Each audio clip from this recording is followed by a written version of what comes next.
Sam was gone. The voices overlapped. I couldn't identify which adult spoke each phrase, and I could not, in any way, answer. Sam, who was watching Sam? Did you put his life jacket on yet? Do you have Sam? I was packing the picnic. Cappy had him. Cappy had him?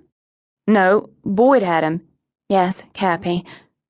Cap, where is he? Where is he? Is he hiding behind the old oak? Shit, quit arguing. Find him. Find him. Ellie's voice rent time and space into the before and after of Sam. Find him. Nothing. No answer. But not silence either. Just the clamor of screeching seagulls, arguing blue jays, croaking frogs, peeping cicadas, slapping waves. Sounds of nature as harsh against Sam's silence as the mangled screech of metal against metal. I turned to Boyd, who stared at me with his mouth open, as if unformed words were trapped in the same place as Sam's breath. I looked up to the top of the dead oak tree, to the screeching osprey in her nest. She stared down at me with her yellow eyes, then covered her babies with her wings. I ran sobbing with the violent realization of Sam's death. My childhood was destroyed, never to be repaired, never sewn into a whole piece. It was my fault. Nothing good could ever come to me again.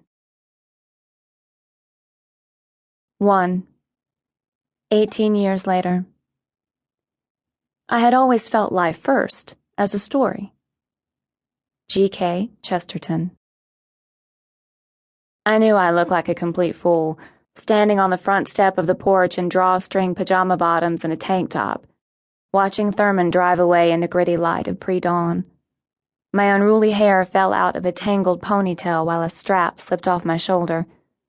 The taillights of his car moved down the street like two open eyes staring at me, and I hoped, in vain, that I'd see the brake lights, that he'd stop, turn around, and remember it was my birthday, that he'd throw his arms around me and say with a laugh, "Oh, Catherine, how could I have forgotten it was your 30th birthday?" I would hug him back, kiss him, and run my hand up his neck and through his blonde hair before he left again. But of course, he didn't return to me. He was late for his trip to Alabama. In our 4 years together, this was the first time he'd ever forgotten my birthday. I saw this fact as a bad omen, even as I told myself it was probably nothing more, or less, than the result of forgetfulness, fatigue, and preoccupation. I sat and watched the streaks of morning come over the South Carolina mountain peaks in a stretching, yawning awakening. I closed my eyes and grasped like a child for that elusive but palpable sense of possibility I remembered from childhood birthday mornings. I'd once believed that each new year brought me closer to becoming one of the beautiful and brave characters in the novels piled around my bedroom. This, I would think when I was young, will be the year I'll be as curious as Lucy in Narnia, as courageous as Scout in Mockingbird, or as cunning as Nancy Drew. In that fateful summer of my 12th year, however, I discovered that such storytime fantasies were not, and never would be mine. No Atticus would rush to my rescue. No clue in the old clock would fix my family. Aslan would not save me from my sin. For some people, sudden realizations in life come in one breath of their own, but mine had come in a breath not taken by another. Now, at 30, I had found all I needed in the sweet, real world of Cedar Valley where I lived.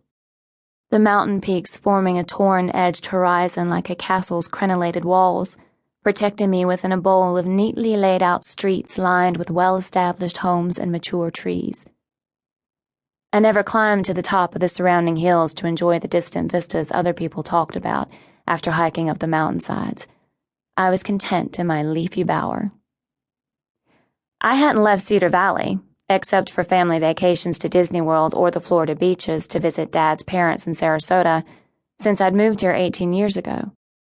Even those few times I had traveled with my parents, I didn't feel completely right until we returned. Away from home, it seemed as though every encounter and experience held more import.